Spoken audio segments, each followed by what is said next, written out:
Thanks to everybody for success of that last video. And yes, I screwed up. Acetylcholine is not your fight or flight response, that's epinephrine. So let's go over acetylcholine. In fact, you asked for a slowed down version of that video, so I think maybe we'll make this neurotransmitter week, and we'll just do all those neurotransmitters one by one. So today we'll start with acetylcholine.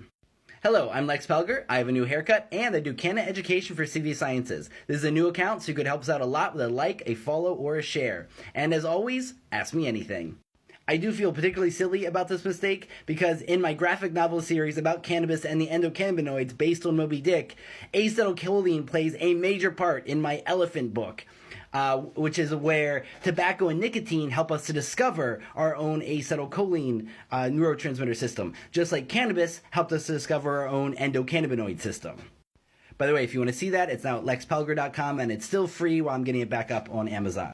So anyway, acetylcholine is a very fast neurotransmitter. It's usually used for neuromuscular junctions, so where the brain talks to the muscles. And so it's involved in things like reflexes at a very basic level. But it also is involved in things like memory, attention, learning, regulating your sleep-wake cycle. And so these tend to bind to receptors known as cholinergic receptors. And there are two types of those, nicotinic and muscarinic. Muscarinic, like Amanita muscaria mushrooms, which are the red-capped mushrooms that the Siberian shamans used to fly. Not the same experience as the psilocybin ones. But nicotine helped to find half those receptors, and the muscaria mushrooms helped to discover the other half. And that's how we discover things in the brain. It's usually plants pointing the way.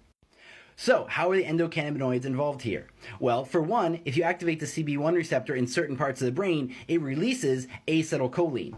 And so, CBD will increase the levels of anandamide, which will cause the CB1 receptor to be activated. THC also directly activates the CB1 receptor. And as well, the endocannabinoid system regulates the levels of these cholinergic receptors and help to modulate their levels as well. So the endocannabinoid system is sitting on top of this reflex system as a general homeostasis for the entire system. So what types of disorders involve acetylcholine? Well, the two of the most well-known are ALS, also known as Lou Gehrig's disease, or MS, multiple sclerosis. And these are two where we have some of the best clinical evidence for the use of the cannabinoids. And I think it works via various pathways, but I suspect that acetylcholine is part of the reason that you see help for these neurodegenerative disorders. Acetylcholine has also been shown to be neuroprotective itself in Alzheimer's disease.